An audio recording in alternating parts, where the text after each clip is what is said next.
Legacy Maker, the All Sports Network.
Welcome, ladies and gentlemen. We are here for the 5th edition of the Legacy Maker Sports Network NFL mock draft. And it's our favorite time of the year. The NFL draft is on Thursday, not 3 months from now, not 2 months from now. The NFL draft is on Thursday, and we're here to bring you our official mock draft here with amazing panelists with me. I got 6 amazing guys with me today, ladies and gentlemen. Of course, I'm your man, Darrell Owens.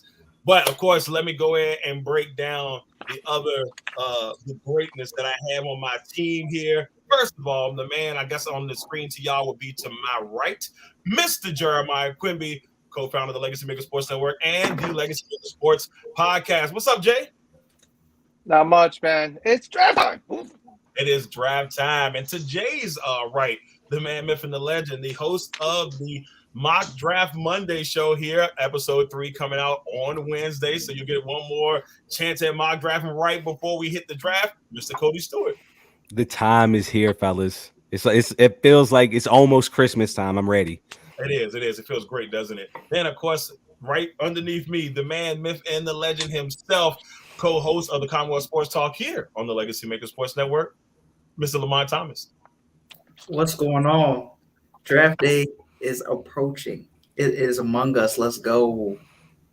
Then, of course, right underneath Jay is there. You see our man, top analyst on the network, writes articles, does a little bit of everything here. As you see, he's always rocking amazing things. Be on Legacy on Fire, so on and so on. Mr. James Brown, how you doing, sir? What's going on, man? What's going on, everybody? As we said, it's draft season. Let's go ahead. Let's get it started, man. Most exciting time of the year.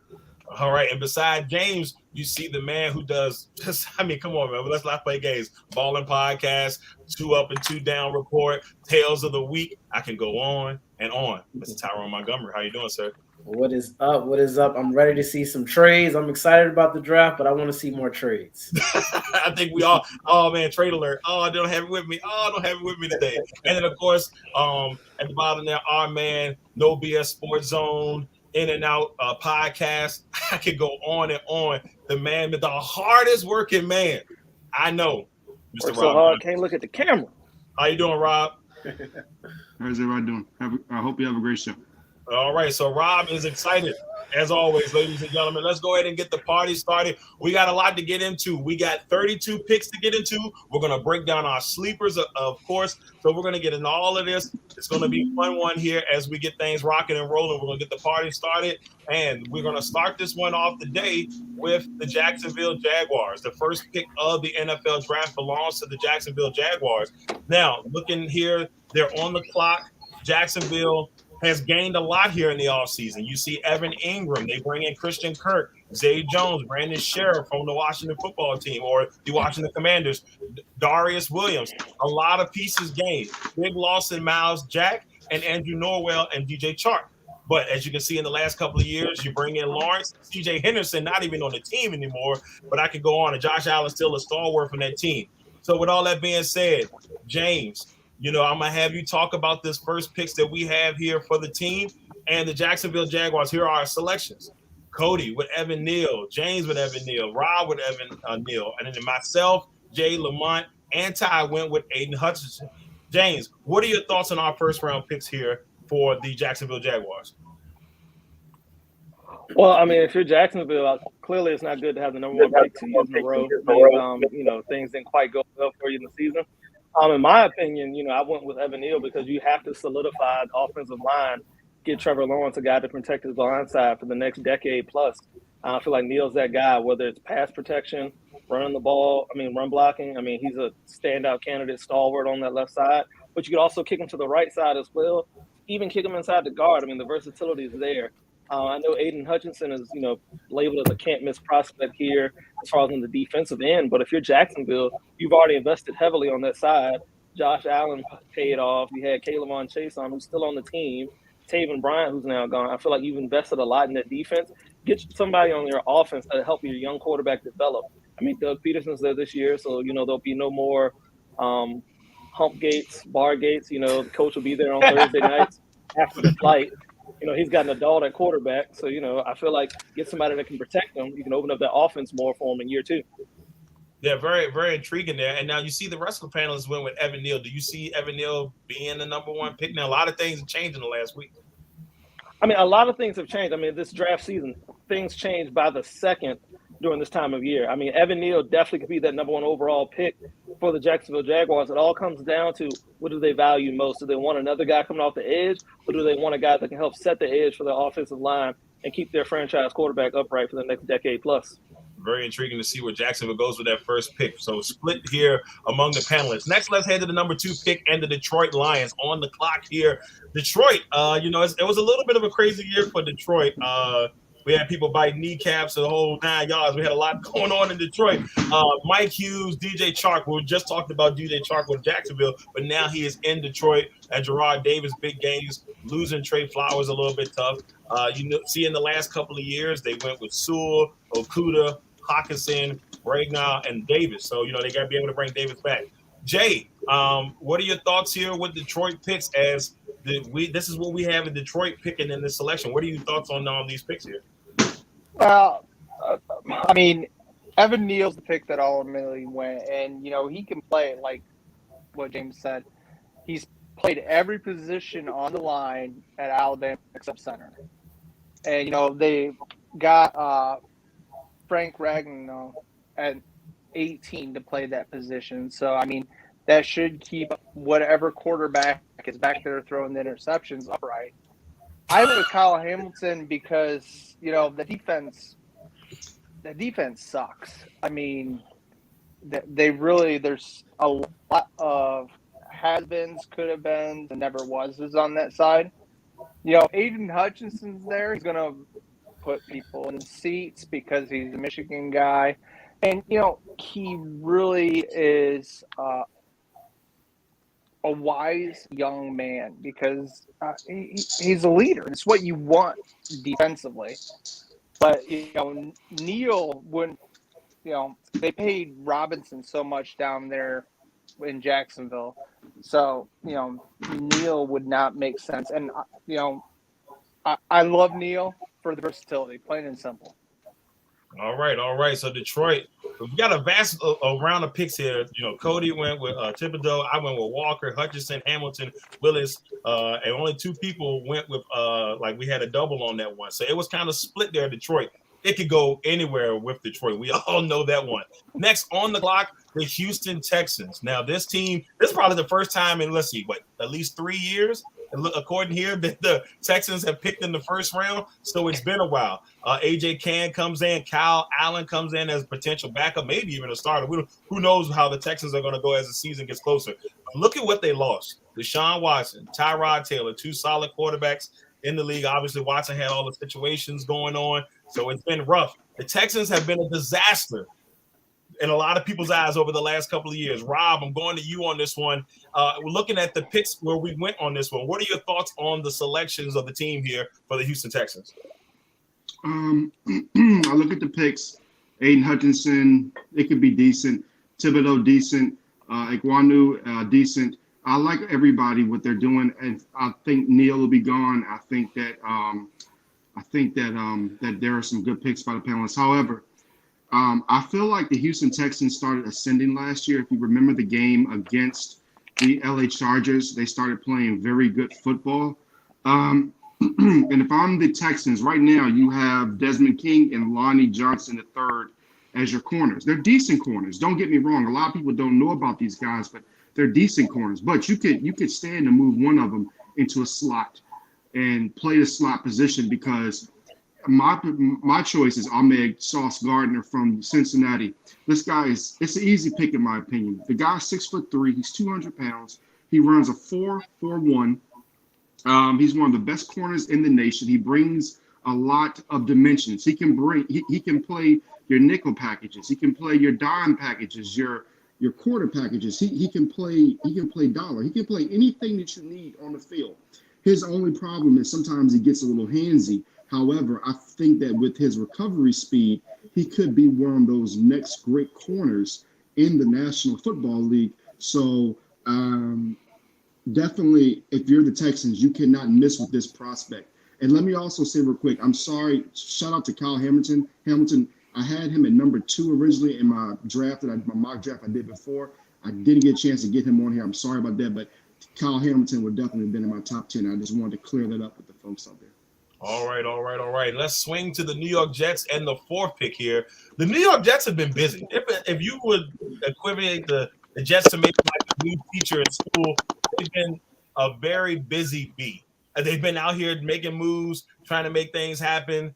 Lakin Thomas, CJ Uzma, don't let me try to destroy his name, from the Bengals, DJ Reed, Jordan Whitehead from the Bucks, Tyler Conklin, another tight end from Minnesota, and then Solomon Thomas, who was a top 3 pick a couple of years ago. So he hasn't been able to find that niche. We'll see if he'll be able to find that in New York back with his old defensive coordinator. Losing Marcus May, Jamison Crowder, Morgan Moses, who went down to the Ravens, and Ryan Griffin. Now, they've been making moves here in the last couple of years. You see they got 2 picks on the offensive line in the last year with Vera Tucker and Becton. So very intrigued to see if the Jets will go with offensive lineman here. Mr. Cody Stewart, what are your thoughts on the Jets selections here from the team? So I went with Ahmad Gardner out of Cincinnati, and to Robb's point, I love his size and his versatility. 6'3", he has 33.5-inch arms. I just feel like I've said it before. He reminds me of a mixture of Antonio Cromartie and Jalen Ramsey together. The Jets have desperately been needing something on the outside to stop these wide receivers that they're going to be going against. I look at what they've done as far as addressing the offensive line over the past 2 to 3 years, and that's why I didn't go with. I still had Ike Ekwonu on the board when I picked, so that's why I didn't go that way, because I feel like they have a decent offensive line for Zach Wilson, and they really need to focus on that on the defense for the New York Jets to go up against the Buffalo Bills, the New England Patriots, and the Miami Dolphins. But looking at the panelist picks, I mean, I do understand, Darrell going with Evan Neal, James going with Ahmad Gardner like me, Jay going with Ike Ekwonu, and Lamonte going with Ike Ekwonu, and then Robb with Aiden Hutchinson getting some edge help. I totally understand that. I have to ask Ty, though. Drake London at 4. For me, if I'm the GM, I mean, Drake London, I don't even think he's like a top 3 for me as far as the wide receiver class that we have. So I just want to understand the thinking on that part. So Ty, what are your thoughts on that? And Cody was my mind on that one. So Drake London at 4. What are your thoughts on Drake London going 4? Yeah, so it's the New York Jets. So I figured, they'll do something a New York Jet-like way. But they do need some help at the wide receiver position. They had drafted a nice guy last year, but they can add more for Zach Wilson with that passing offense, because we've seen the offense kind of take off a little bit last year. So they want to make sure we get the quarterback right this time. So they give him all the help that they can get him. All right. So looking Good at job that, on that pick, Ty. Good job on that pick. I like that pick. yeah, I love it. It was very, very sneaky pick. I looked at it and said, I'm intrigued by it. I can't be upset about it. Let's swing to pick number 5 here, and the New York Giants, who are on the clock here. The Giants, one of their first top 10 picks. The Giants have been making some moves here. Let's see. You got Tyrod Taylor coming in, Burita coming in, Glowinski, who's a really good guard in the league, Justin Ellis. You lose Will Hernandez, who was a draft pick a couple of years ago in the 2nd round. Evan Ingram, who was a first-round pick to Jacksonville. Logan Ryan and Lorenzo Carter. Now, this is a very interesting one, because the Giants as I know some people on this panel will probably think there's a lot of moves that need to be made. But Ty, I want to ask you, man, what are your thoughts on the panelist picks for the New York Giants? Yeah, I like the panel's pick for the New York Giants. They can use a little bit of everything. Like you said, there's a lot of moves that can be made in New York with the Giants. But I went with, I hope I'm pronouncing his name correctly, Kim Egwonu. And the reason why, we know the Giants, they have a plethora of weapons. In fact, I could be wrong here, but I believe they have the highest paid wide receiver room in the league. So there's definitely talent there, but the only question is, can they stay healthy? That's always been the question. They have one of the best running backs in the league, one of the highest paid running backs in the league, who, like Christian McCaffrey, is always banged up, always hurt, always missing games. And Daniel Jones as well. He's been known to be running for his life at times. So I think this offensive lineman will help protect not only Danny Jones, not only Danny Dimes, but he'll help protect the running backs and keep them healthy and give them holes to run to. And a stat here last year, I believe all running backs averaged a total of 4.7 yards a carry, but Barkley only averaged 3.7. So help is needed on that offensive line, and I think this is a good pick for them. All right, so that's the first of the Giants picks. Now we swing to the Carolina Panthers. The Carolina Panthers, to me, are one of the wild cards as we come into, because we don't really know what Carolina and Matt Rule have got going on down there. There's been a lot going on here. As you see, Deontay Foreman, who had a really good late second half of the season as he came in for Derrick Henry and was really productive for Carolina. Xavier Woods, Rashard Higgins, and Matt Ioannidis, who was a huge piece of the Washington Commanders football team here, and now he's in Carolina. They lose Hassan Reddick, Amir Abdullah, and AJ Oboye, who's ever since he signed the big contract, not the same guy. They have focused on defense the last 3 years in the first round. Lamont Thomas, what are your thoughts on the panelist picks here for the Carolina Panthers? I don't think any of them are bad, Darrell. I mean, I understand Charles Cross. Cody and I were thinking the same thing. Kenny Pickett or Malik Willis. Obviously, Sam Darnold doesn't appear to be the answer. So they're going to have to fix that, whether it's sooner or later. You got Derek Stingley Jr., tons of athleticism. So I definitely understand where Robb's coming from. And then, of course, Malik Willis with Ty agreeing with Jay. You'll definitely have a playmaker there at quarterback. I think the thing about Charles Cross is just he's an exceptional athlete for a tackle. Quick first step, 6'5", 300 plus. He may need to add a little bit of strength to help out on the run support, but he's a great pass protector. And a quick stat for the Panthers is that they were sacked. Quarterbacks were sacked 52 times last year, which is 5th most in the league, right? So no matter who you got slinging it back there, you got to keep them upright. And I think, Charles Cross would be a great addition, to help the Panthers do that.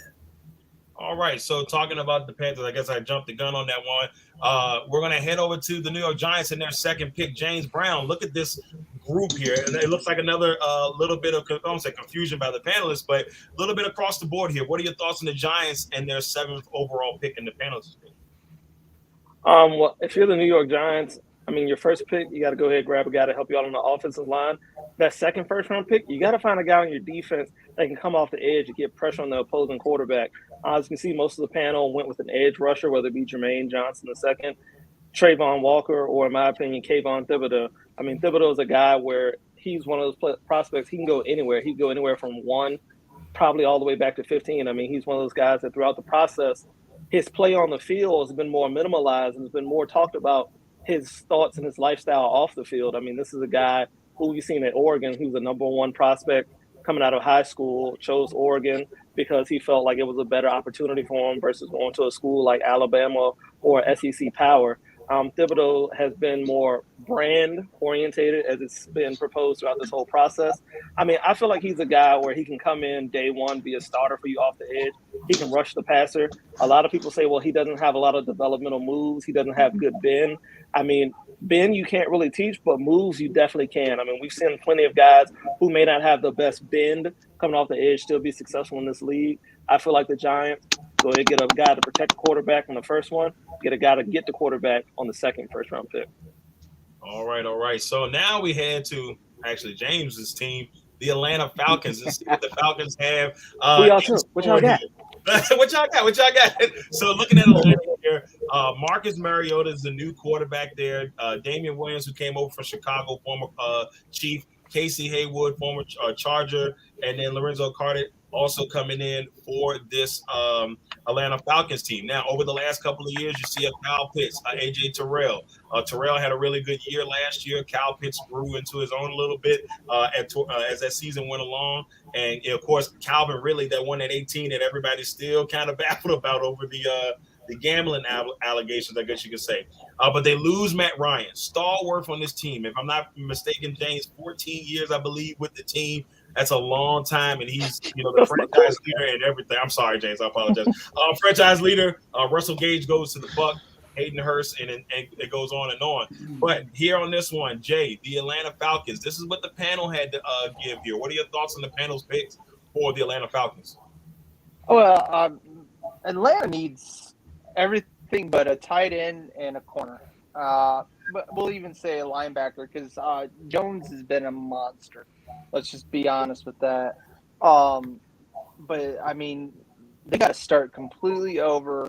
And, Garrett Wilson, Ohio State, he's fast. One of the better wide receivers at, winning the, balls that catch point at the highest point. Absolutely love him as a player. It'll definitely make Mariota look better. But, I mean, if you look at what everybody went, I mean, you got a complex. A lot of people are going wide receiver here. Jameson Williams wouldn't be a bad one here either. But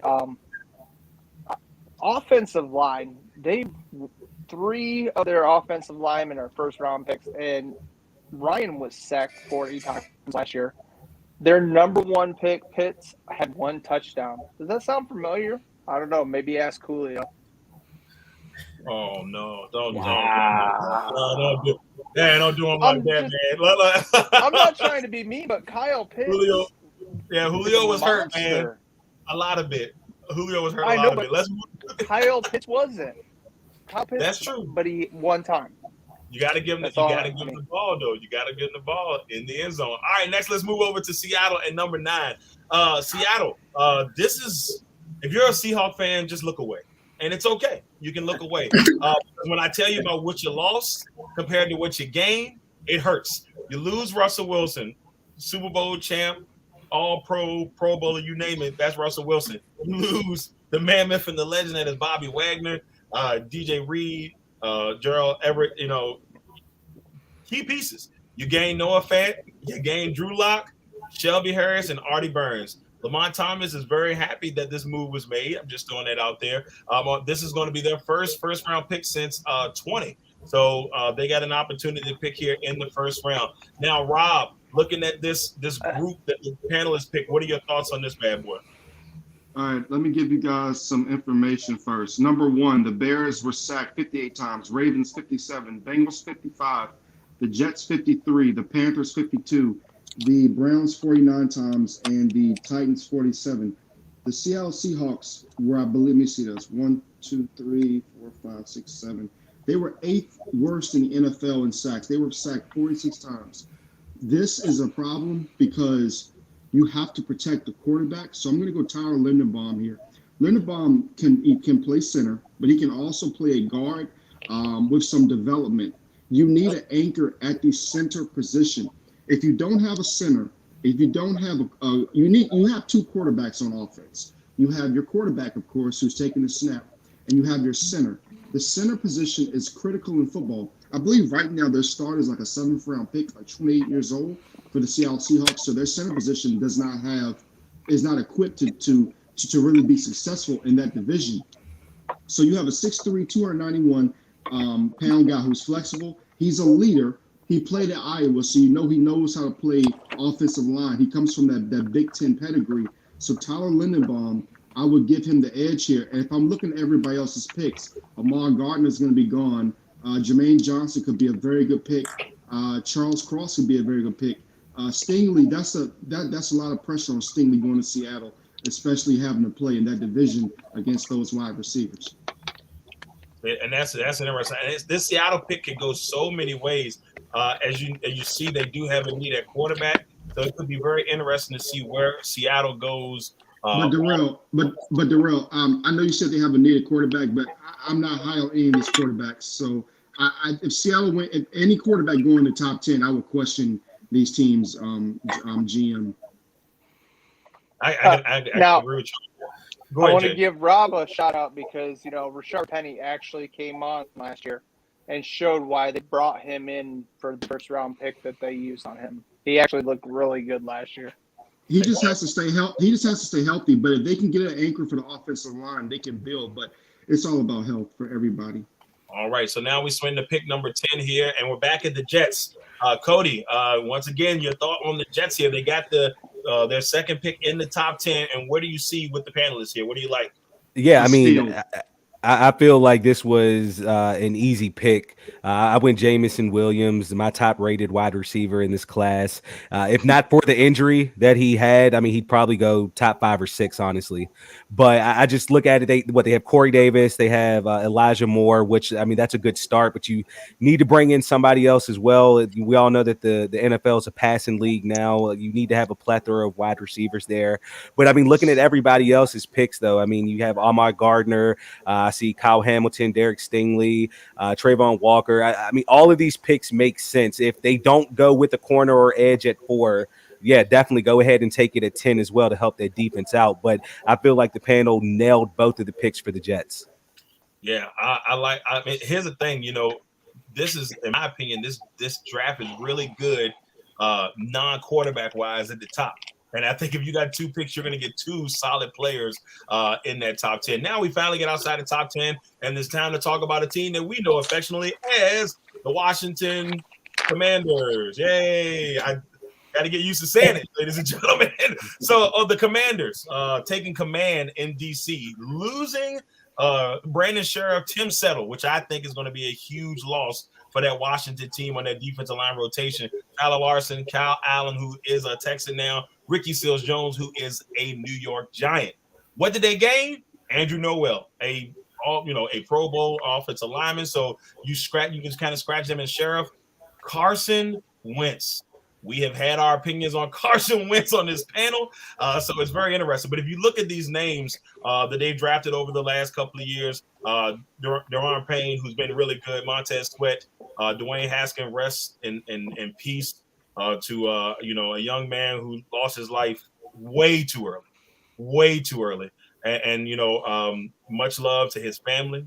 They had his homegoing service today, and if you didn't get a chance to go and listen to what Terry McLaurin had to say at the homecoming for Dwayne Haskins, it's going to bring a tear to your eye. Chase Young, and then they brought in Jamin Davis in the last couple of years. Now, with that being said, let's look at the Washington picks at 11. And Ty, what do you think of Washington goes here? Because it looks like a lot of receiver love here from this pick.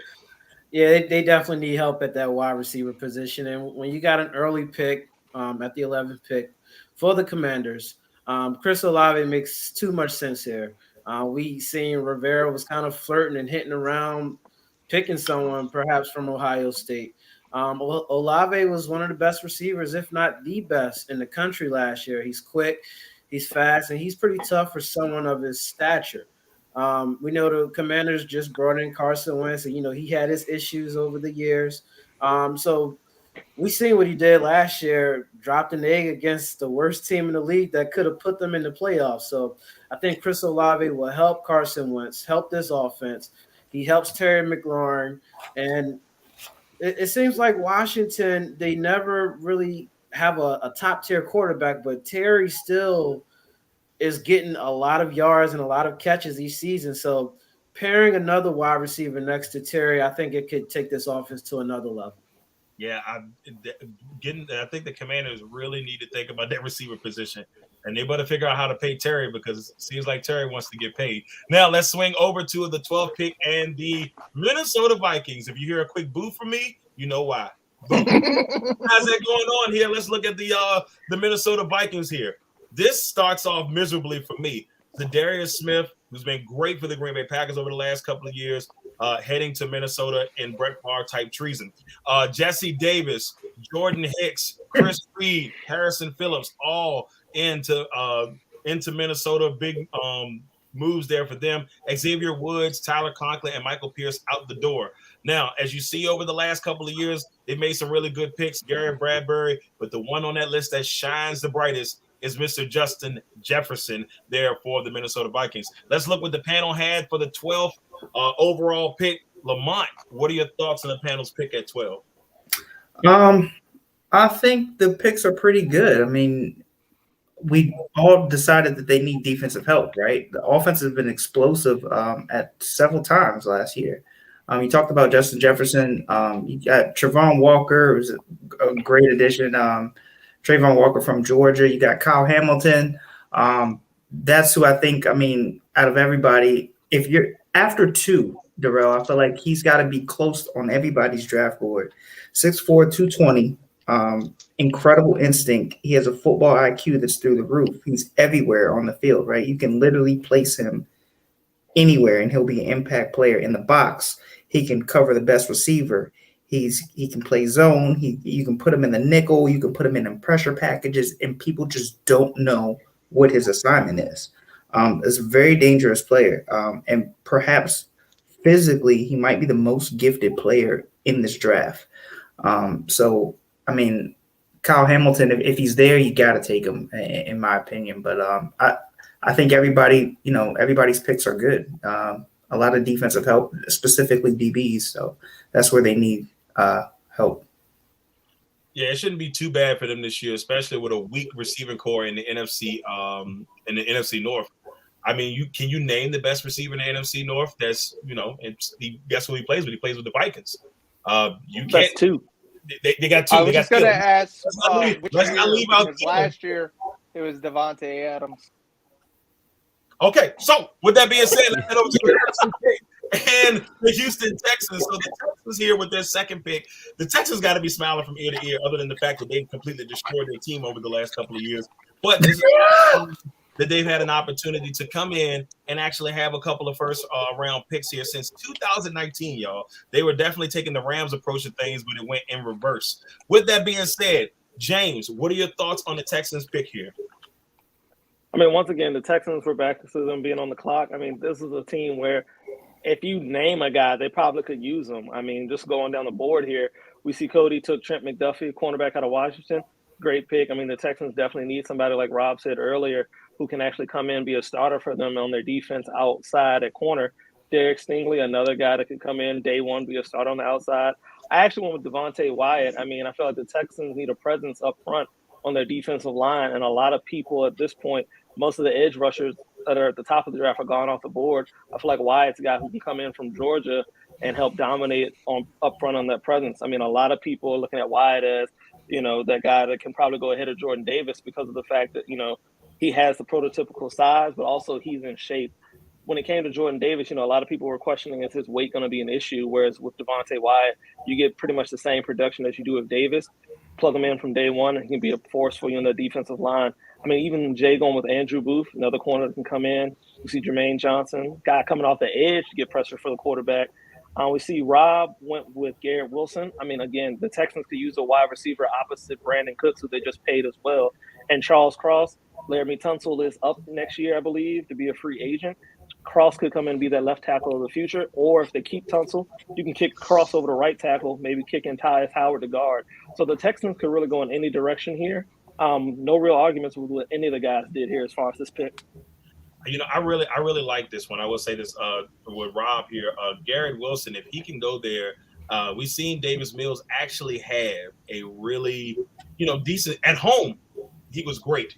On the road, not so much. That's something they're going to have to work on there. But if you bring in a Garrett Wilson to go along with Brandon Cooks, I really like that one there. So that's a really, really good pick there. Let's swing over to the Baltimore Ravens at pick number 14. On the clock here, Baltimore, with week 13, it was like 6 games left in the season. and the Ravens were the number 1 seed in the AFC. They began to lose 6 straight games. And not just anyway. They lost the worst way people possibly could. I actually went to one of these games when they played the Packers. They had the Packers on the ropes at home, couldn't get the win, went for a 2-point conversion, which they did a couple of weeks before, I believe, against the Browns. Could be wrong, and it might have been the Bengals. I know it was one of the AFC North teams. It might have been Pittsburgh. But y'all know what I mean on that one. Nevertheless, you look at this. It was Pittsburgh. It was Pittsburgh. All right, thank you, Rob. I appreciate that. So it was Pittsburgh. They lost tough games last year. They've made some solid picks over the years. As you see, Jackson, Brown, Queen, Uwe, I know I said that wrong, and Bateman. So it's like, what can this Ravens team do to get better? Well, Jay, what does this Raven team need to do better here? What are you looking at when you see these picks? Stop going for stupid 2-point conversions. But the main thing you see is right here, Jordan Davis. He's there. His weight was mentioned, 6'6", 341. But the man ran a 4.7 at the combine. The only thing that I didn't get to see that I wanted to see how many bench presses he could do. You put him, learning with Calais Campbell, who came in there. Derek Wolfe is another not talked about player that I absolutely love his mean streak. Sorry, Lamonte, I know it's one of your ex guys, but silent tier. The right now, if we follow what the draft is, there's only a couple. The one thing they really could use besides Davis, they need that pressure to slow down, because the AFC's really set up their game every division that there is. Is corner, but if Davis is sitting there, you gotta take that swing, man. Yeah, you gotta take that swing. So we go on. So Baltimore got a lot to improve. See what they do at 14. Now let's swing to a team that had 3 picks. They had 3 picks up till about 3 weeks ago or 2 weeks ago. We were talking about Philadelphia about to load up. But they did make some moves here with the Saints, and they were able to actually gain another pick next year. So now they have 2 picks next year in the first round instead of 1, as they were able to make a move with the Saints. Now, they gained Hassan Reddick, Zach Pascal, who had some moments in Indianapolis. So it's going to be interesting to see where they go here. The last 2 years, they went with a receiver, Rhaegar, who, I know a lot of Philly fans are not thrilled with the play of Jalen Rhaegar, and then Devontae Smith, who had a pretty solid first season, the former Heisman Trophy winner. So with this one, we swing to Rob. What are your thoughts on the picks here for the Philadelphia Eagles? I think Chris Olave is going to be gone probably. Jamison Williams, that'd be an excellent pick, Darrell, but he's going to be gone. Trent McDuffie, he could possibly be gone. Drake London, I think he's going to be gone. Stingley's going to be gone. And if y'all could, I want you to put me on camera when I say what I'm about to say. All right, so look, do you guys know a receiver in college who was 6'2", weighed about 200 pounds, and ran a 4.7? Can you name the receiver? Off top hand? No. Yeah. Alshon Jeffrey. Jerry Rice. So, and you guys may look at me like I'm crazy when I say this. Treylon Burks ran a 4.5. He's 6'3", an inch shorter, and 225. As I broke down his tape, as I looked at his game, he reminds me of Jerry Rice. And I think that this pick for the Philadelphia Eagles would be not only game-changing, it would take Jalen Hurts to the next level. Let's talk about this. KJ Jefferson, who's the quarterback for the Arkansas Razorbacks, had 21 touchdowns last year, right, through the air. 21 touchdowns, 4 interceptions. 11 of those went to Treylon Burks. 11. Think about that for a second. He had 66 catches, 1,104 yards. He also had 14 carries for 112 yards and touchdown. But don't let those numbers fool you.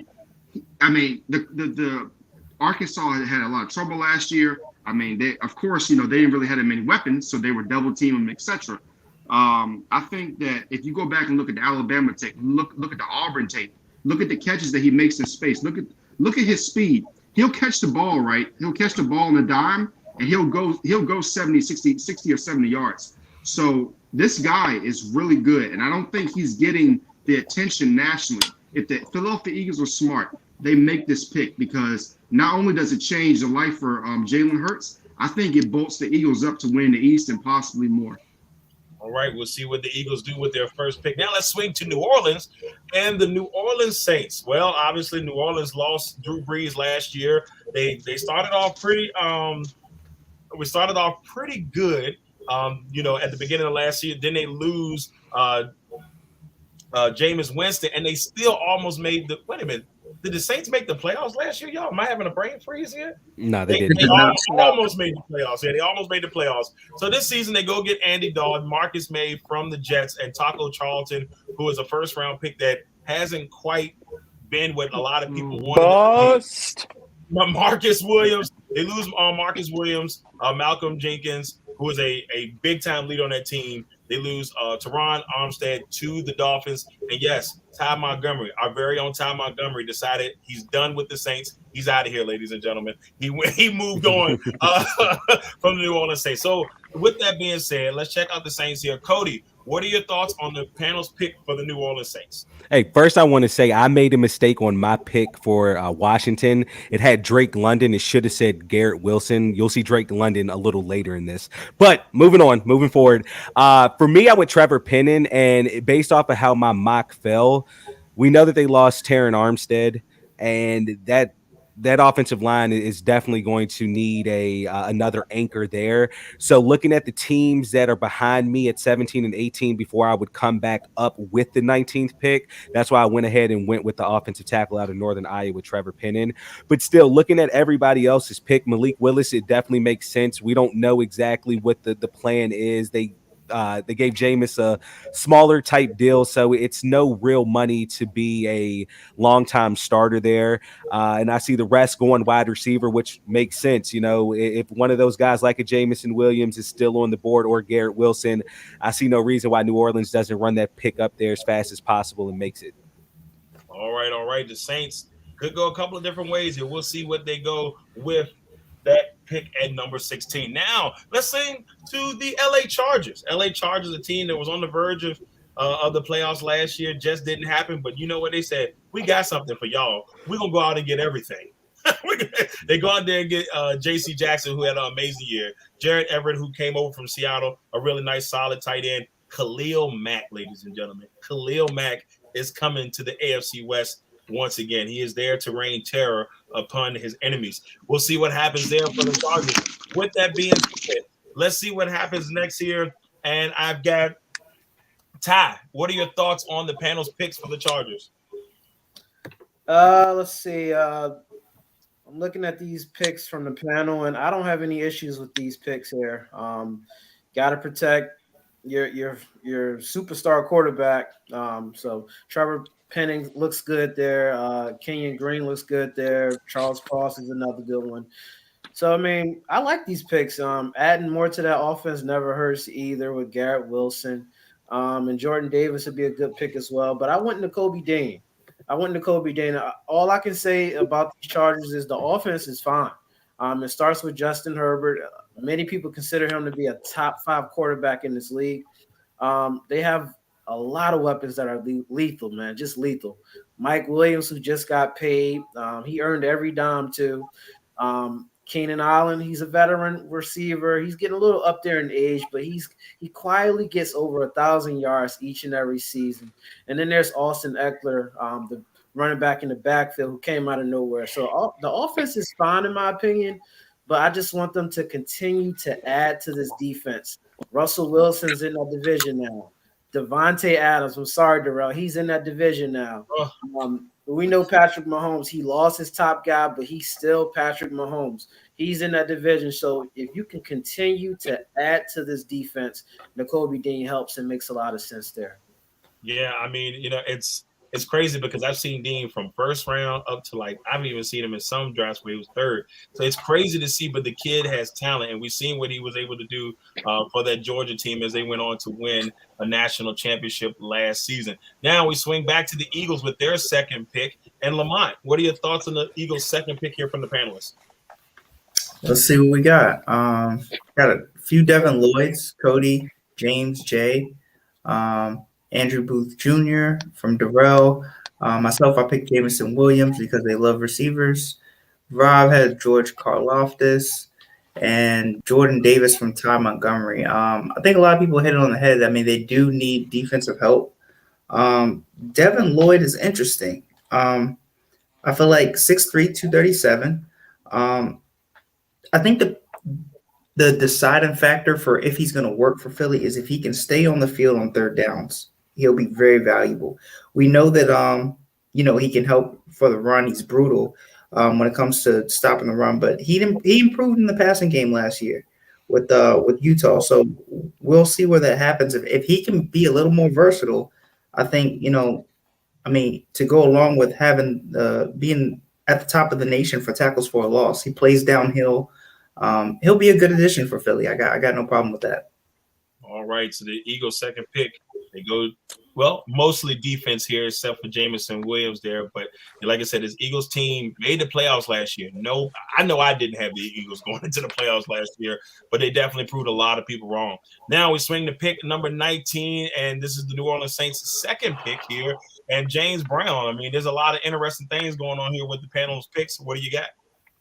So yeah, Saints, another team where they could use some retooling. Guys to help come back in, replace some of what they lost, replenish this roster a little bit. As we're going down the list, we can see Drake London. I see Drake London as being more so the X receiver on the backside, a guy you can throw the deep shoulder fade to, kind of a guy who they have similar to Michael Thomas. I don't know if you want both of those guys on the field or on the roster at the same time, unless you plan on moving Thomas and replacing him with London. So you never know. But Cody's pick still can pan out. Me, myself, and I see Darrell one also. I chose Chris Olave. I mean, this is a guy who'd be more of that wide receiver type or possibly even a slot guy, somebody that, be on the front side of the quarterback, can go over the top, stretch the defense, but can also take the stuff underneath and possibly break one for 80 yards as well. So I definitely see them going with more of a playmaker in this position, as also seeing as I had them take Malik Willis earlier, get him another guy on the outside that can kind of help groom and shape him as a young quarterback in this league. We see Jay went with Trevor Penning, guy who can protect the quarterback. As we said earlier, they lost Teron Armstead. You're going to need another guy to step in and play left tackle. We see with Lamonte with Bernard Raymond, a guy little known coming out of Central Michigan. He's a guy who's massive. I believe he's 6'6", 307. So, this is a guy who coming in can set the edge for you at the left side, or you possibly can kick him over to the right side if he doesn't plan out. I believe he might even also be able to move inside to guard if needed. And then we see rounding out the picks, we have Robb and Ty, who both went with Daxton Hill. As we mentioned earlier, I mean, the Saints lost both of their starting safeties last year, and Malcolm Jenkins and Marcus Williams, who moved on to Baltimore. So getting a guy on the back end of the defense to kind of help them out as well. When you play a guy like Tom Brady and his weapons that he has in Tampa, you do need somebody back there that can help control the deep end. All right. So there we are for the Saints. Definitely need help in a couple of spots here, but we're kind of receiver heavy here. A couple people going with the O-line there with definitely a need, and safety with Robb and Ty there with Daxton Hill. Now let's swing over to the Pittsburgh Steelers.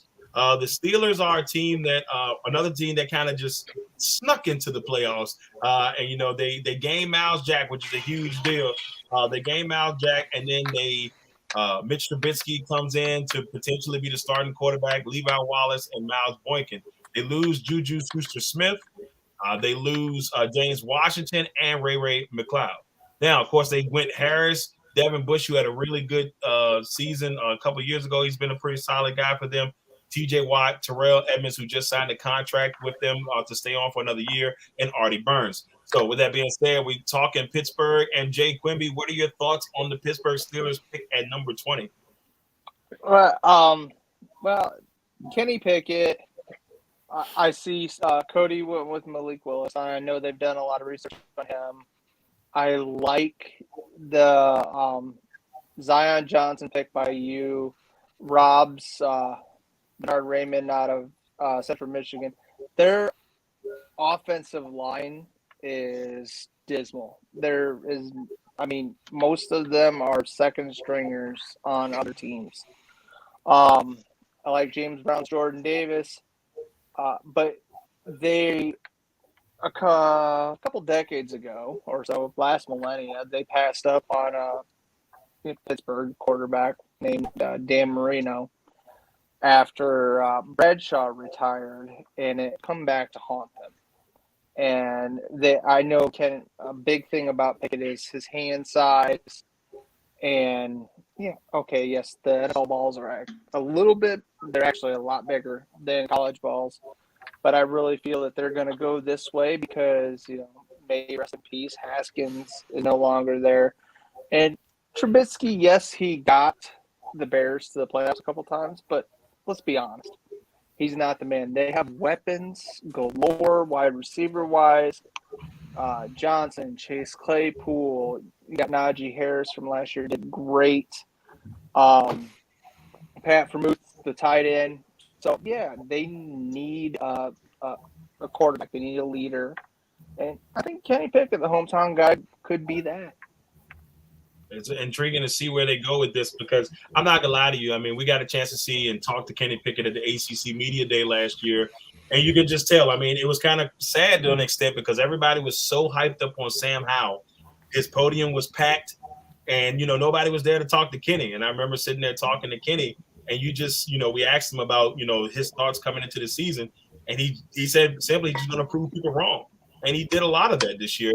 In the ACC, getting Pittsburgh to the ACC championship game. Now let's swing over to the New England Patriots, another team that kind of shocked people. We didn't know where they were going to be with Mac Jones at quarterback, but hey, Bill Belichick is Bill Belichick, and they made things happen.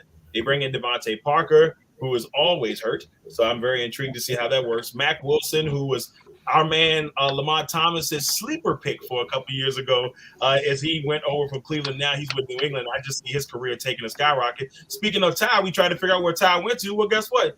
Ty decided to go to the New England Patriots. Congratulations, Ty. J.C. Jackson lost. Trader. Heading to plus Ted Caracas. I'm saying that wrong. And then Chase Winovich also gone for New England. Now, with that being said here, Rob, what are your thoughts on the Patriots picks here for the network? I like the Zion Johnson pick. I like the George Kalafis pick. I like N'Kobe Dean. I like Ole Olave. I like Booth Jr. I think he'll be gone. Let me say this. I'm gonna read down some names for you guys: Willie McGinnis, Teddy Bruschi, Jared Mayo, Mike Vrabel, Andre Tippett, and Dante Hightower. These all are great linebackers in the history of the New England Patriots. Dante Hightower, of course, still playing. But what did these guys exhibit? They exhibited intelligence, discipline, and structure. I am going Devin Lloyd, linebacker out of Utah. This past season, he had 7 sacks and 4 interceptions. That to me shows that you have structure. That shows that you are flexible. Last year, we saw Michael Parsons come into the league. I actually think Devin Lloyd is better than Michael Parsons because I think that Michael Parsons is more of a rush to passer type, which they should definitely use him at the defensive end position. But you have a guy who fits Bill Belichick's system. He can do everything, and that's the type of linebacker that you want. He ran a 4.66, but he's a decent sized guy, 235. And he fits what Bill Belichick wants. So again, he has intelligence, discipline, and structure. This is a great pick for the New England Patriots because what you're dealing with in the AFC East with the Buffalo Bills, the Jets, and just all those teams and the Miami Dolphins, you have to be able to have a versatile linebacker. So Devin Lloyd is a great pick here. I definitely agree with Darrell Owens in this case. I gotta agree with you 600% there. Devin Lloyd, I think Lloyd's going to be a really special player. I don't know. I'm not going to give him Parsons love just yet, but I do. What I'm saying is that Michael Parsons is a one-trick pony. Yes, he can play linebacker and cover, but Devin Lloyd has the ability to go out, cover your linebackers, cover a receiver sometimes even if he needs to, and also rush the passer. We really haven't seen that too much from Michael Parsons. He's more of a guy, and that's why you let go of a guy and Randy Gregory, because you can put Michael Parsons' hand on the ground. With Devin Lloyd, you can do everything with him. Yeah, I'm intrigued. I can't wait to see. I mean, if he goes to New England, big things happening. All right, now we swing to pick number 22 and the Green Bay Packers. Well, let's see what the Green Bay Packers did in the offseason. Well, let's see. You gained Jaron Reed, solid defensive tackle there from the Kansas City Chiefs, formerly also of the Seattle Seahawks. Sammy Watkins. Well, I'm gonna stay quiet, man. Let's see what they lost. Oh, this is gonna hurt. Devontae Adams, the best receiver in the league, in my opinion. I mean, I'm a little biased on that, but you know how that is. Billy Turner, Zadarius Smith, Sheldon Sullivan. Sullivan had some solid moments for the Packers throughout the year. Marcus Valdez-Scantling hurts, but I won't miss the drop footballs. With that being said, over the last couple of years, look at the Packers. Other than the Jordan Love pick, they have hit on all of their first-round picks. And this is something rare for me to say. They've hit on all of their first-round picks since 2018, besides Jordan Love. Gary came on late. Salvage has had a really good career. Alexander is probably one of the best cornerbacks in the league. Eric Stokes had a very productive rookie season. With that being said, Cody, give me something to smile about here at pick number 22. I mean, it's not just me picking them. We got me and 4 others going Treylon Burks, wide receiver out of Arkansas. I mean, this is tremendous value. Number one, if he's still there at 22 and the Packers are able to get him, that's just perfect.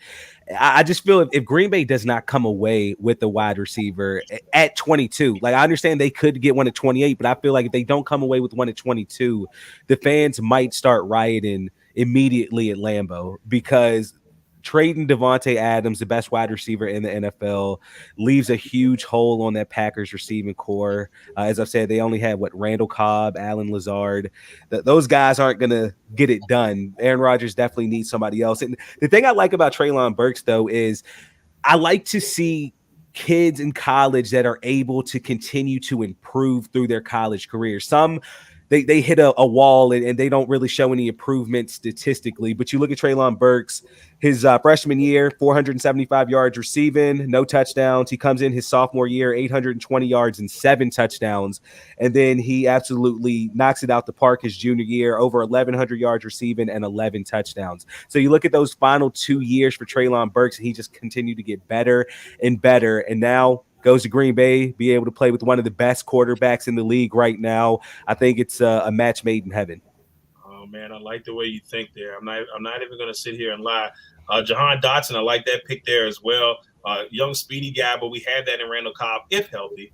But Jermaine Johnson would be a very intriguing pick for the Packers because they did lose Zadarius Smith. So bringing in that edge rusher and Jermaine Johnson would be a nice move there for the Green Bay Packers as well. But I want that receiver first. Just going to throw that out there. Next, let's go to the Arizona Cardinals. The Arizona Cardinals here, they gained Will Hernandez from the Giants, Nick Vigil, and then Steven Anderson at tight end. Losing Chandler Jones, losing Jordan Hicks, losing Chase Edmonds, losing Christian Kirk, and losing Max Garcia. A lot of key losses there on this team. They've had some very interesting picks over the last 5 years with Collins and Simmons, Murray, and then, of course, Rosen, who is, man, remember that draft? and then Hassan Reddick.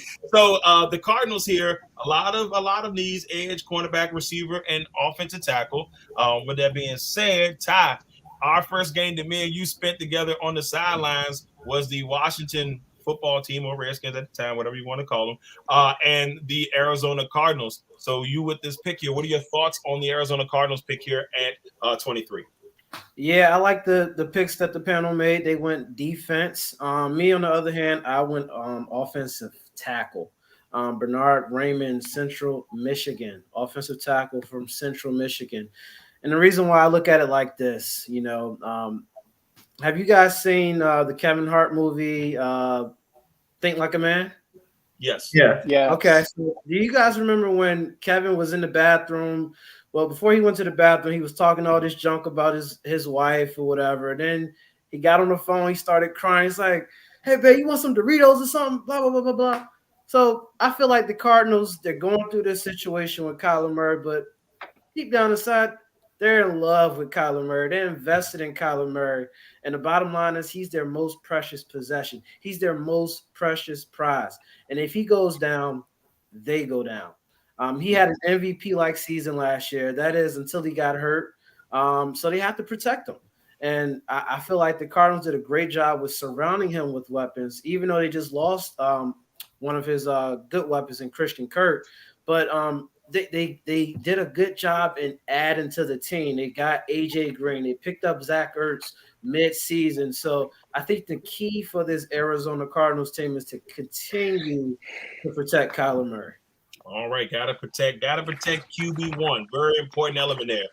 How about them Cowboys, ladies and gentlemen, aka America's team?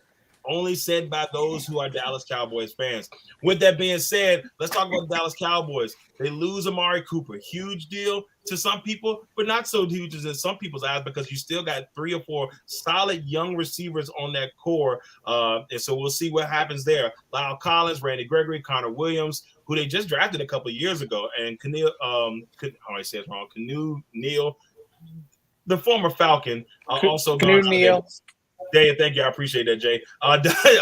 Dante Fowler Jr. and James Washington heading to Dallas on that. Now, let's look at these picks over the last couple of years. Most people say they hit 4 out of 5 here with Parsons, Lamb, Van Der Esch, and Elliott. Obviously, Taco Charlton is no longer there. So it's like, this Dallas Cowboys team, where do they go with this pick? Lamont, what are your thoughts here with the panelist picks for the Dallas Cowboys?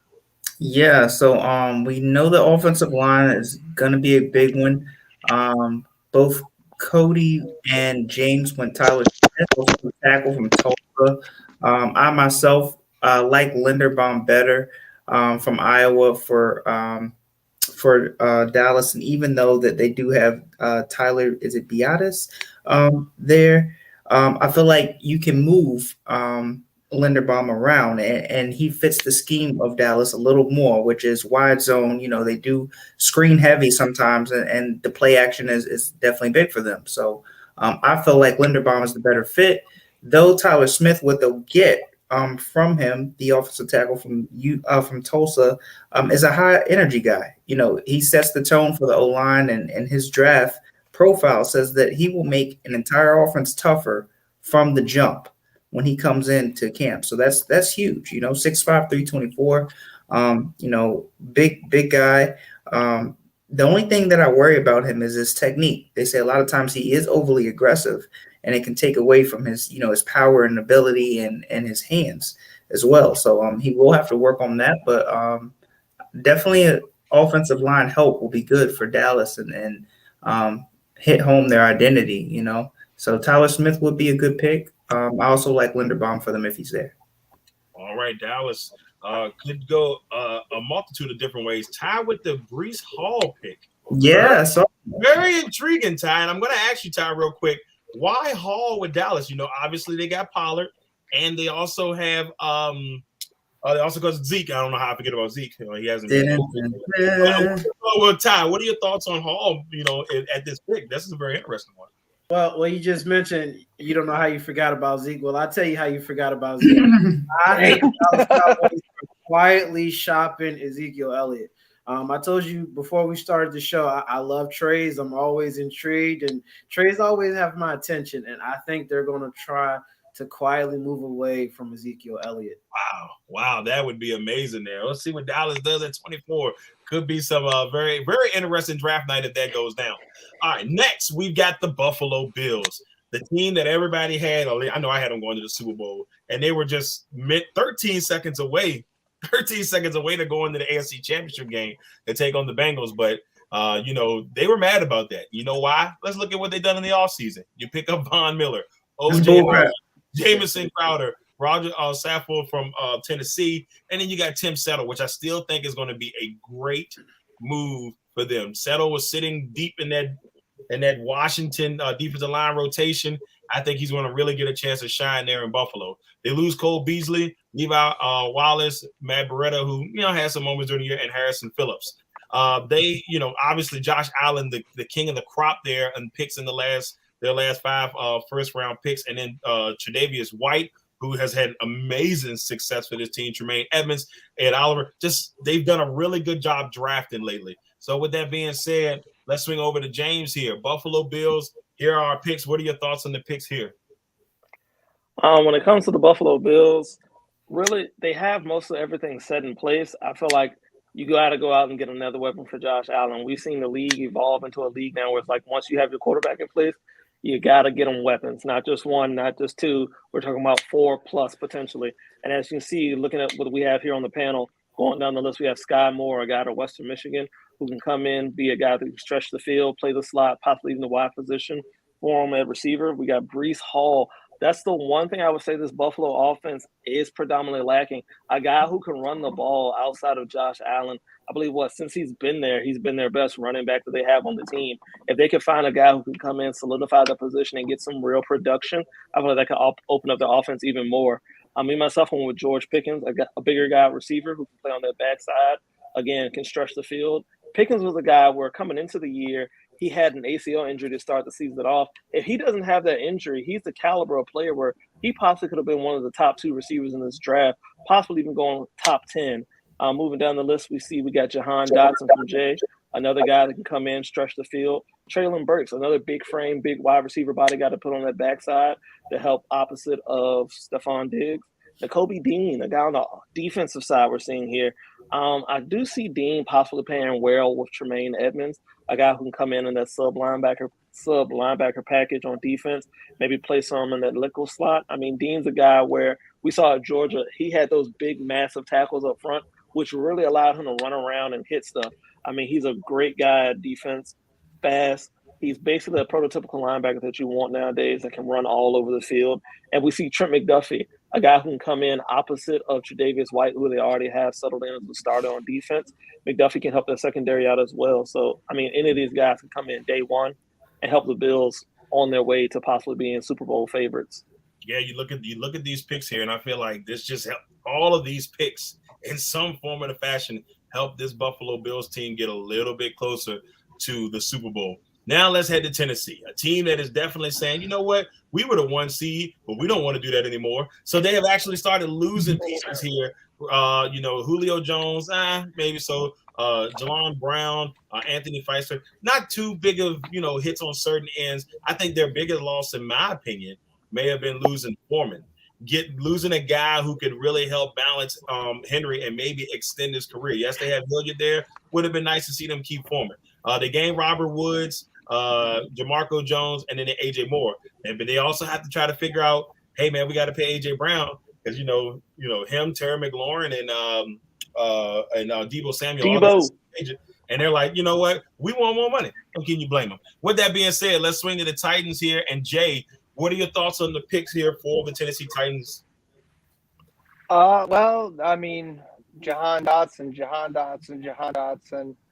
Christian Watson, he's the reason I picked him is because, Vrabel's one of those guys that will go and get somebody that's unknown. And, Watson tested off the charts on the things that he was doing. Yes, it was a smaller school, but his size and his speed is amazing. I love Devin Lloyd. He is a playmaker. Carson Strong, yes, we want to replace Ryan Tannehill. He has got them. He's great in the season, but in the playoffs, he's not performing. But I think it's early for Carson Strong. Now, I agree with Rob. I love Carson Strong, but I think he's a day 2 pick. They still have Logan Woodside behind Tannehill, who, again, is another guy that I believe that Rob and I both loved when he was coming out because the man had a cannon attached to his shoulder, and he could move. And Ty took Danielle. I ain't even going to try to say that last name. All right, offensive tackle out of Minnesota, which, he's not getting a lot of talk in the draft circles right now. He's going to be one of those guys that maybe the Steelers take in like the 3rd round, and he's going to become a Pro Bowler. He's got the work ethic to become something great. He's massive too. He's a 6'8" monster. So, I mean, he's a mountain. First round, I wouldn't be surprised. Now, of course, Rob, I got to ask you here. Carson Strong. A lot of people see Carson Strong being later on, but tell us why Carson Strong is a first-round pick in your opinion. Well, because I've been saying for the last 3 months he's the best quarterback in this draft, and it's not even close to me. I mean, like you look at guys like Malik Willis. I mean, I understand the culture we're in and everything. Everybody's like, oh, we want everything. I understand it's liberty. I understand the fact that he's a really good, he's a decent quarterback. But I look at the Ole Miss game. I look at other different things. I'm not a fan. I look at Kenny Pickett. I know guys were talking about earlier about the whole Dan Marino effect. Well, Kenny Pickett just not a big game to me. Kenny Pickett is the type of guy that could have a decent career, but not a great career. Carson Strong is a guy. He's a leader. If you look at his tape, it's just unmatched. His tape is the best I've seen in a couple of years. And I think that by him going to Tennessee, the problem with Ryan Tannehill, guys, is he doesn't have anybody to push him. And I think that's the biggest problem. He doesn't have anybody to push him. And I think Strong is the type of guy where he'll bring leadership, he'll bring confidence.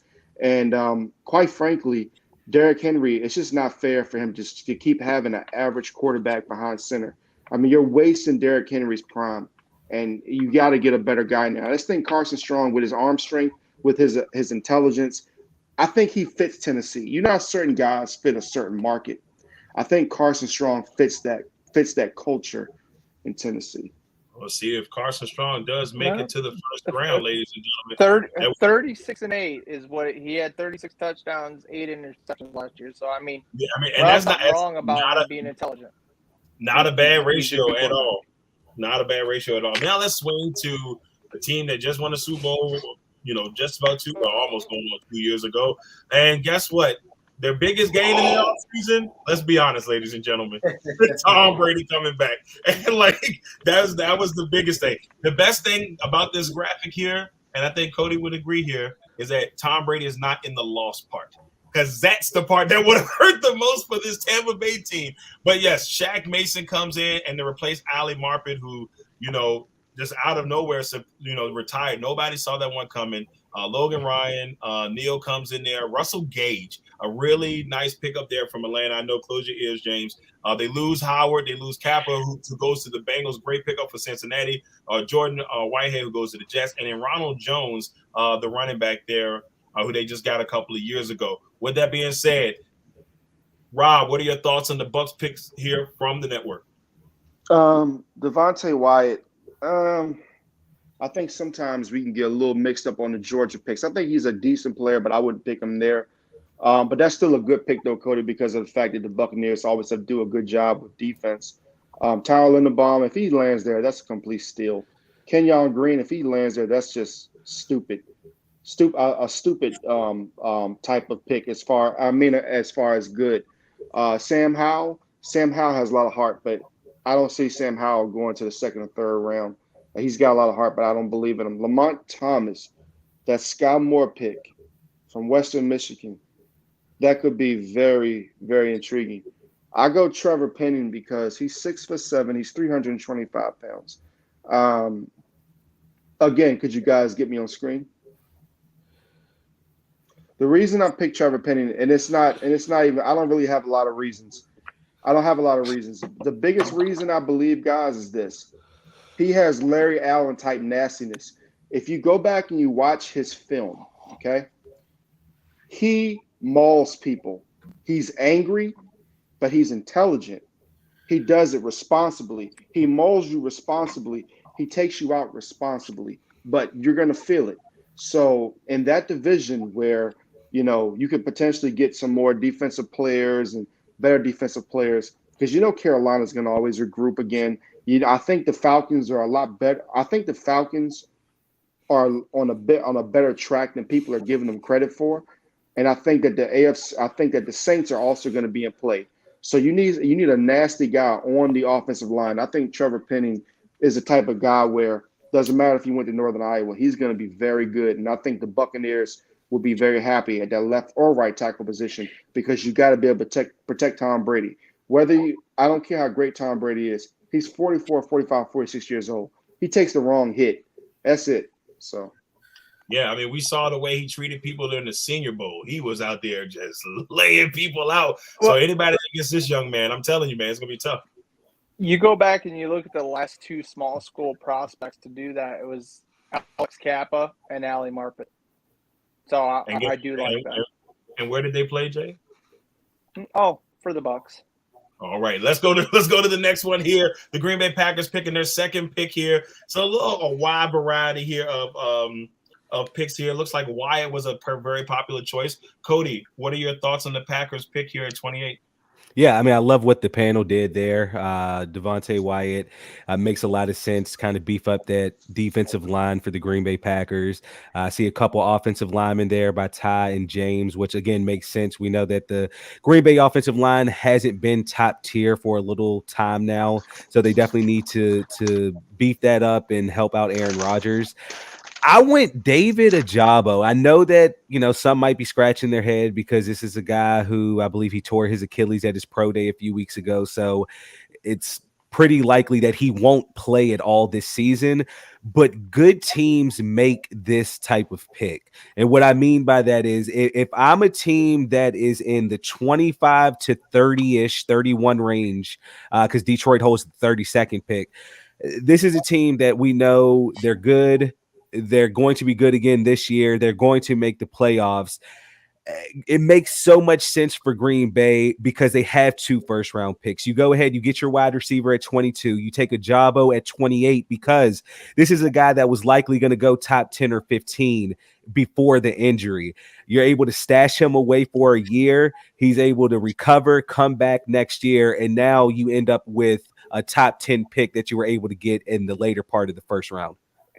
Kind of what Tennessee did in 2019 with Jeffrey Simmons. Exactly. Jeffrey Simmons, yep. Very intriguing. I like it, Cody. I'm not gonna lie to you. I'm not gonna be mad if that happens there. At first I was kind of against it, but with the Packers, you're gonna also look at the fact that they're gonna probably have guys next year. They got a couple of guys they're gonna have to pay next year, and they're gonna be in kind of the scenario they were this year. You might as well grab somebody now that it can replace potentially, some guys down the road. Well, I mean, the thing that works for the Packers as well, real quick, is that they also have 2 second-round picks this year. So, I mean, you're able to still get great value in the second round, take some guys that are going to be able to contribute this year. But next year, Ajabo will be able to be unleashed and just wreak havoc. And I'm hoping that is the case, especially if the Packers pick them. Now, with that said, we're going to head to our 29 and 30 picks, and they're both owned by the Kansas City Chiefs. Now, there's a huge chance, and I wish I had my trade alert here, but there's a huge chance that they would move up with these 2 picks. We'll see what happens as the draft goes along. Now let's look and see what they lost here. They lost Tyreek Hill, Tyron Matthew, Jaron Reed, Byron Pringle, who just got arrested tonight. I'm just throwing it out there because I just got that. I was just going to say, so he got arrested tonight. I hope that's not too bad. And Travarius Ward. Now, they gained Justin Reed, Ronald Jones, Juju Schuster-Smith, Marquez Valdez-Scantling, and Jermaine Carter Jr. You go back and look at this, it's crazy because, before 2 years ago, the Chiefs haven't really had that many. Look at the picks, how far back it's been. They've had first-round picks, and they've got 2 this year. So let's see what they do there. Now, with the first one, Ty, let's talk about this first selection at 29. What are your thoughts on the panel pick here? Yeah, they definitely need help at wide receiver. Losing Tyreek Hill, that's definitely a huge blow to their offense and really what they do as the Kansas City Chiefs. Andrew Booth, I like that pick, as well as Daxton Hill. They definitely have issues in the secondary. It looks like the Honey Badger's not returning, so it looks like they will need help there. But I went Jermaine Johnson the second, edge rusher. The Chiefs have been known to have defensive issues over the years. And last year was no different. They only had 17 sacks last season. And that's just sad. Let's just terrible. And what makes it even worse is they played an extra game and they still was only to average 17 sacks in the season last year. Jermaine will give them that presence that they desperately need. And let's just say, they're going through some changes on offense. Like I said, they lost Tyreek Hill.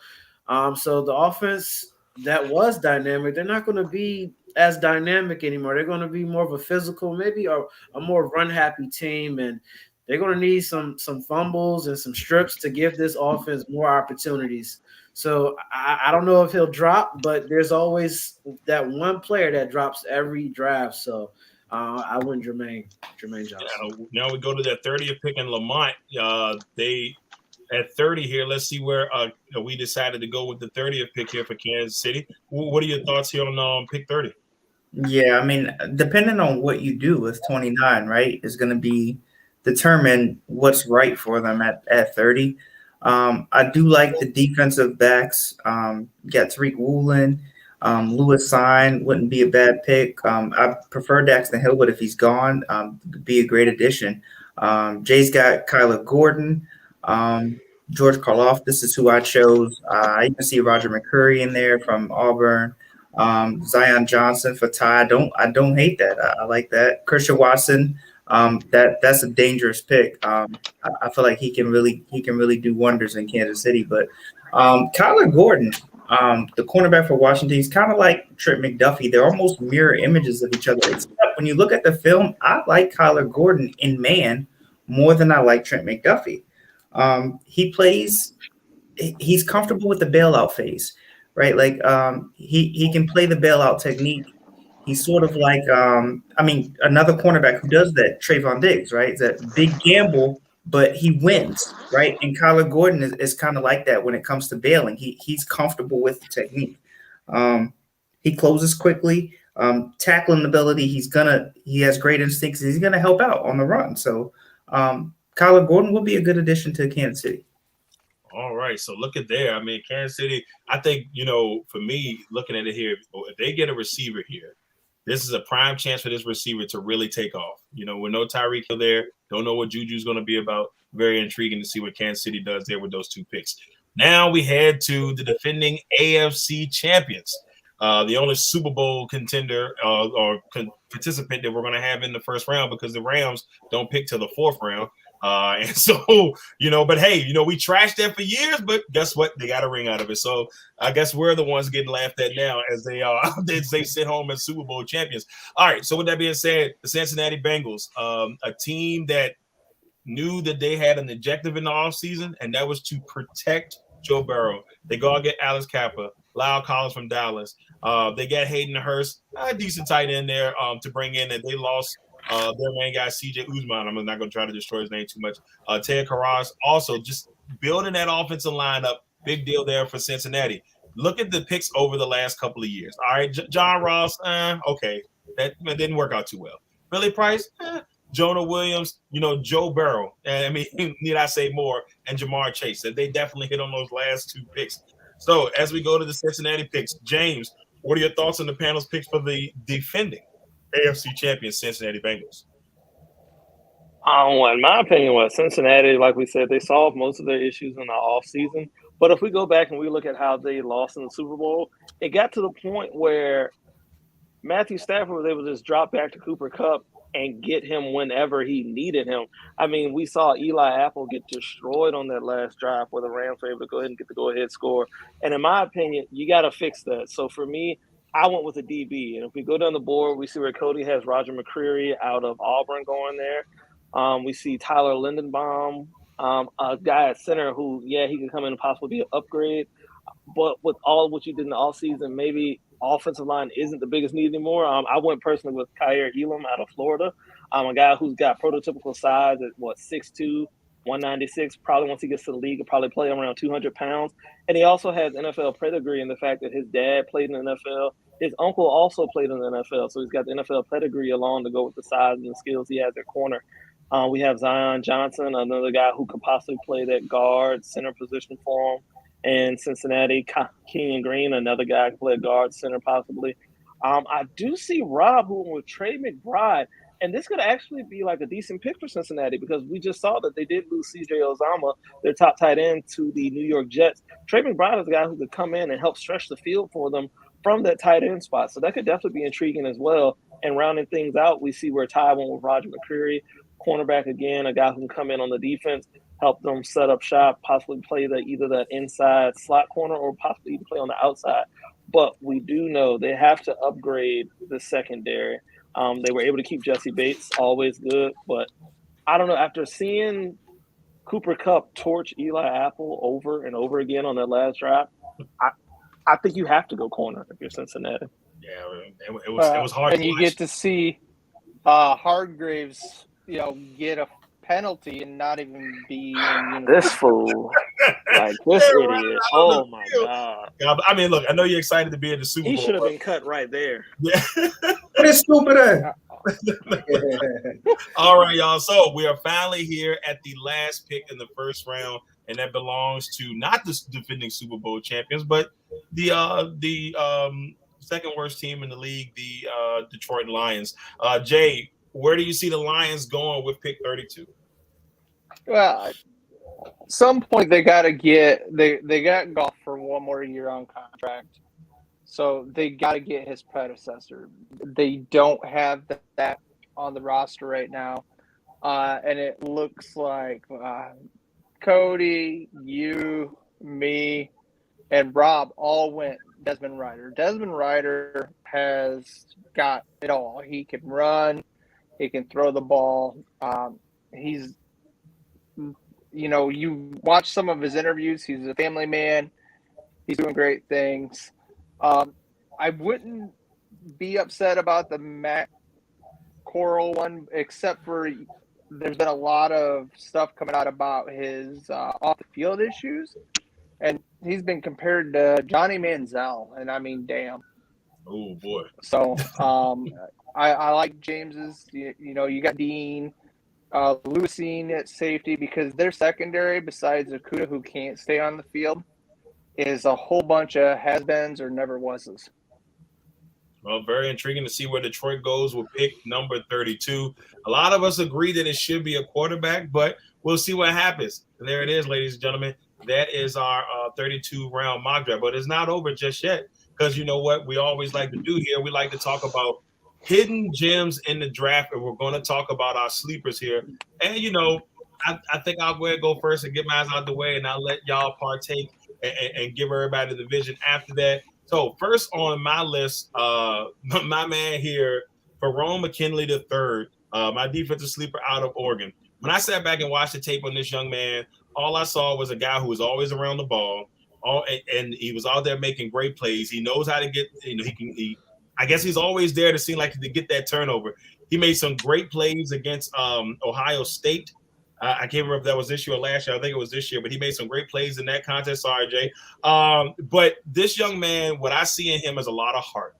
And the biggest thing is, and you see his size, and that may scare a couple of teams away because he's maybe a little bit smaller in stature. But what this guy got in heart is what I'm excited about. And I think that he can be very special if he goes to the right team at the next level. So that is my defensive sleeper. Watch out for Tyrone McKinley III, the safety out of Oregon. Now, my man, Jelani Woods, tight end from UVA, 6'7". The picture at the bottom that you see there was against Illinois, and I was at that game, and I remember. I think Ty, you might have been at that game with me. I think me and Ty went to that Illinois game together, and we got a chance to see Jelani Woods just make amazing things happen on the field, and he was just such a big target. Just imagine him going to a place where he can, if he goes to and the team that I hope they get him, besides obviously the Packers, would be the Bengals. You go to Cincinnati and you get him in the late round, and you give him another big target to go along with Chase and Higgins and stuff. They just get a little bit more dangerous. So that's my sleeper there. Jay, we're going to go to your sleepers next here, and it looks like we got your offensive sleeper.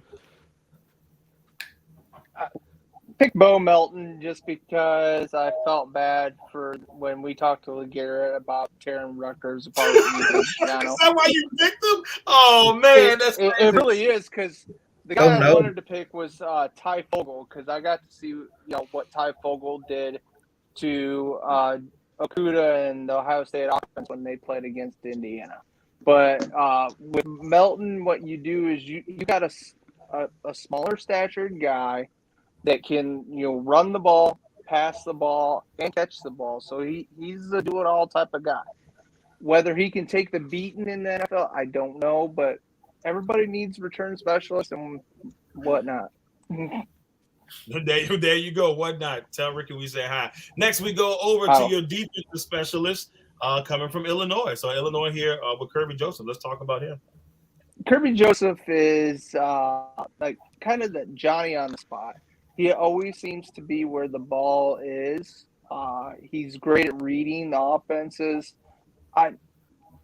In the right situation, I see possibly nobody knew who Jesse Bates was.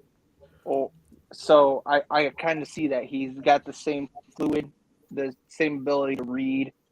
So absolutely love him. Playing in Illinois didn't scare me much, but I worried where he was.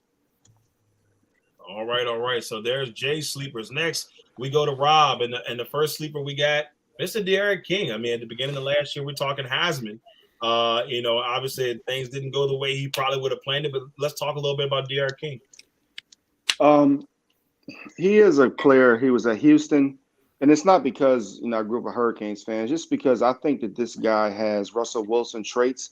It's just that he had just so many injuries. If you think about the ACL injuries, everything like that, but he is a leader. He's the type of guy that will come in. He'll command an offense. He will do a lot of things that a lot of guys won't do. I definitely see him going in maybe the 4th to 5th to 6th round. Maybe I would say 4th to 5th round. And I could definitely see him going to like a New York Giants, getting with that coaching staff. And I think that his ability to do certain things, not saying that Daniel Jones is faster than him, because I think they're about the same as far as speed and all that. But I think a guy like Saquon Barkley could really benefit from a guy like Derek King. And I think that his leadership could definitely bring something to a franchise. So and he has a pretty big arm. And he's intelligent in the pocket. He just has to prevent himself from getting hurt as much. All right, and then let's go to your defensive sleeper here with Gregory Jr. All right, you have this young man. This would be the first pick out of this out of Baptist ever. He showed out at the combine. He's on 6 feet 6'1". He's 6 feet 6'1". He's 190 pounds. He's press. He can play press coverage. He can play off. He's just one of those guys that on day 2 or day 3, I wouldn't say day 2, but day 3, he could be one of those guys that you could have as a hidden gem. He's gotten looks from the Kansas City Chiefs and Minnesota Vikings. And I say the Minnesota Vikings because the Vikings have got to draft better.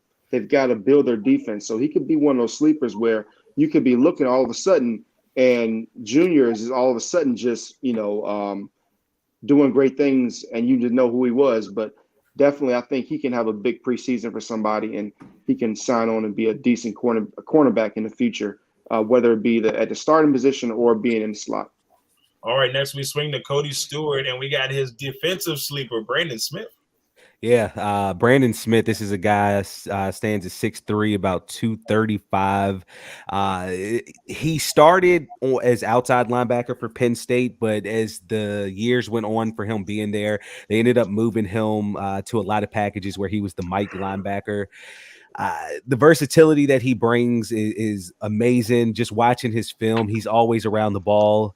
He has great movement as far as being able to cover tight ends and running backs if need be. I just feel that this is going to be a guy that goes in maybe the mid-3rd to early 4th round, and a team is going to fall in love with him, and he's going to be able to contribute very early on in his career. All right, then we tackling machine. 100%. Lavidius Smith. I could have said that wrong. But. I'm glad you said it because I was going to pronounce it wrong myself. But listen, this was probably one of the best offensive linemen that Virginia Tech had. And I will say he reminds me a lot of a former Hokie who was drafted in about, I want to say it was like the 4th or 5th round, Wyatt Teller, who ended up, I believe he was drafted by Buffalo. Buffalo moved on from him. He goes to Cleveland, and he's an absolute monster for them. I think that this is going to be a guy who's going to be able to come in, and he might not be able to start right away, but he will eventually win over a job. I think the reason that a lot of people are overlooking him is because one of the biggest things when you're looking at an offensive lineman as far as measurements go is you're looking at the arm length. You want it to be about maybe 33 to 34 inches, and he actually has about 31.5-inch arms. So in the eyes of the scouts, that's a big red flag, but I think that he's 100% able to overcome that just based off of his play style. All right. Next, we swing to James Brown and his defensive sleeper here. Who do you got, James? I have Jalen Armour Davis, cornerback out of Alabama. I mean, as we've seen, Alabama has put out great prospects at the cornerback position, DB position in general. I mean, we look at guys last season like Patrick Surtain. Going back, you got guys like Minkah Fitzpatrick. I feel like Jalen Armour Davis could be the next guy in that long line of prospects to come out of Bama. I mean, he stands at 6'1", about 197 pounds. He's got the prototypical size. He's got the speed to play with most of these guys at wide receiver. Comes from the SEC, so he's faced a lot of the top wide receiver talent, even in this draft. I mean, going against Jamison Williams every day in practice, I mean, that's got to rub off on you somehow. I feel like he's a guy who won't be talked about as much because of the top guys in this class, like your Derek Stingley Jr.'s, your Sauce Gardner's, your Trent McDuffie's, and Kyler Gordon's. But he's a guy who, down the line, we could see, hey, he was a guy who was slept on, who pretty much emerged as a starting cornerback.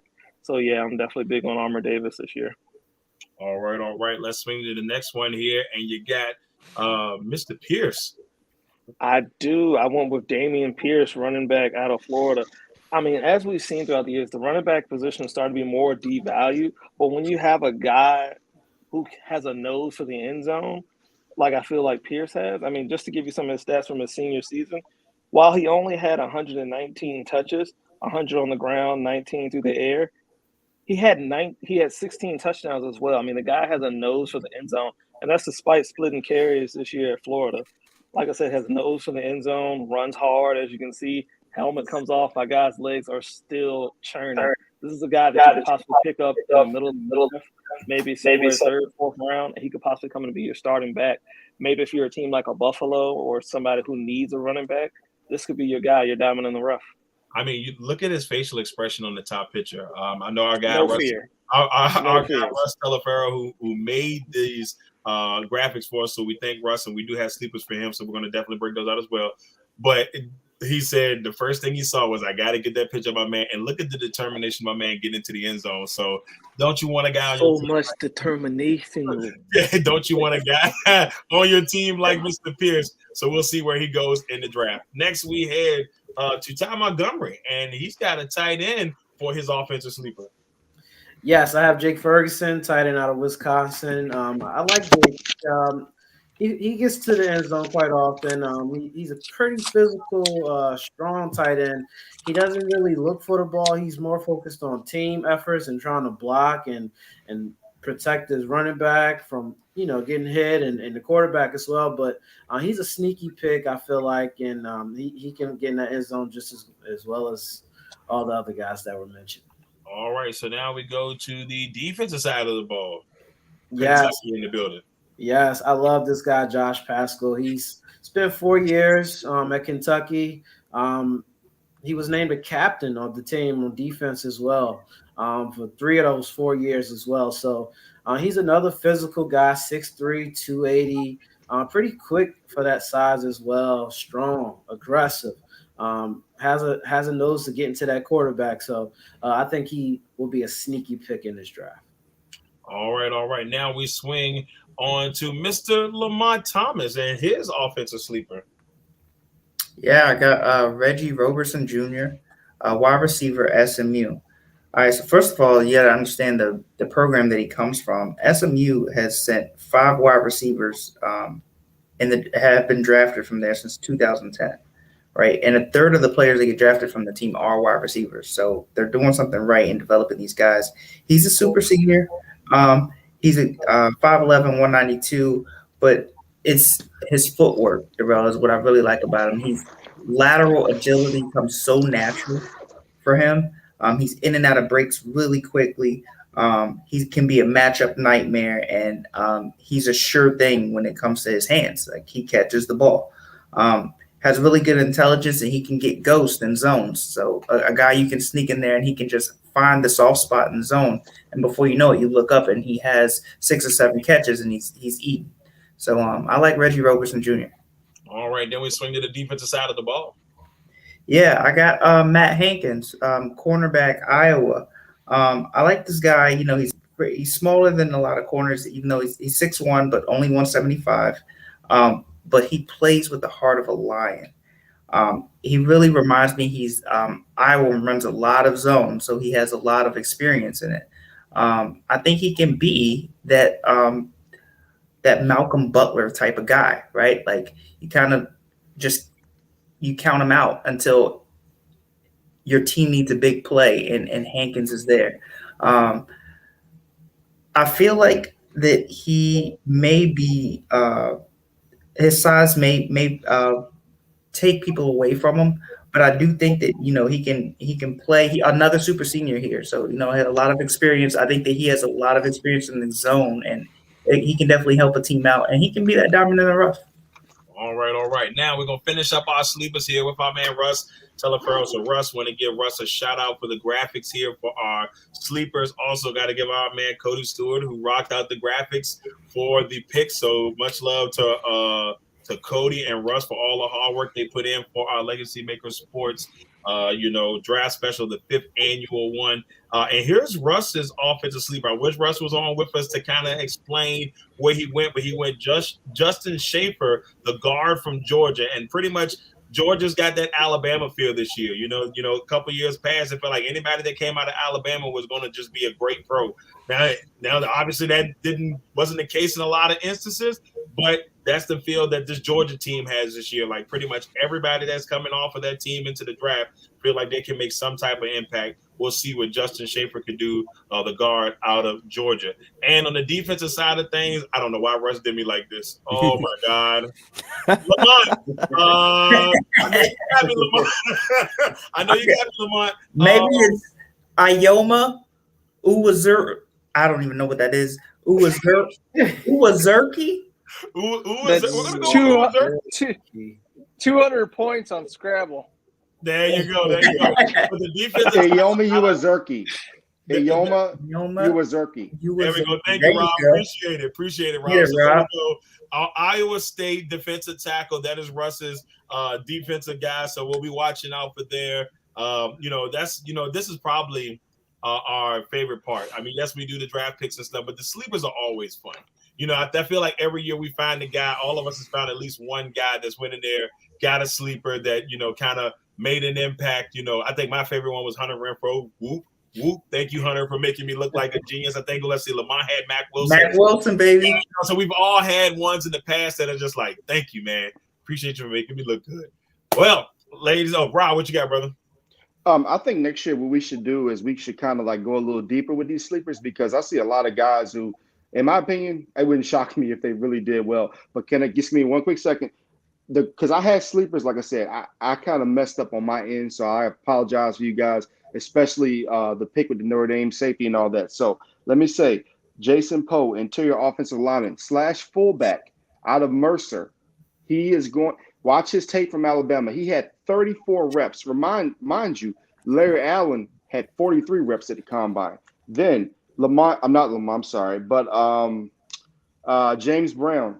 This is a guy that I think that if your team can get him, his name is Derek Young. He is out of Lenoir-Rhyne. It is a private school in North Carolina. This guy is 6'2", about 210. He ran a 4.4. This guy is very good. And when he gets with a real quarterback, and I think that the Falcons get him maybe 4th, 5th round out of Lenoir-Rhyne, he could be a very good prospect. So those are my other real sleepers from like actual sleeper schools, not. Well, we'll see what happens here, man. Like I said, it's always fun, man. Like I think this is the most intriguing part as we go into our draft, man. It's always the best part of the year. Y'all, we're only a couple of days away from the NFL draft, man, where it's going to consume our whole weekends, and we probably won't talk to our wives or girlfriends. So I'm just going to go ahead and let my wife know I love you. That might not happen for you, Jay. I know that's not going to happen for you, Jay. But I know for my end, Chanel, I love you, so I'm just going to blank out for a couple of days. I'm not going to be in Virginia, so. You're not going to get yourself in trouble? No, I'm not going to be in Virginia, You're not going to be in Virginia. Oh, not me either. I got a flight to catch in a few hours, bro. Oh, that's great. That's Where great. Are you going? Everybody.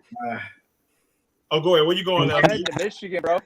I'll be in the 305, man. I'll be in Miami. Ooh. Okay. Well, look, you enjoy yourself. I got to get with my travel agent. I'm going with you.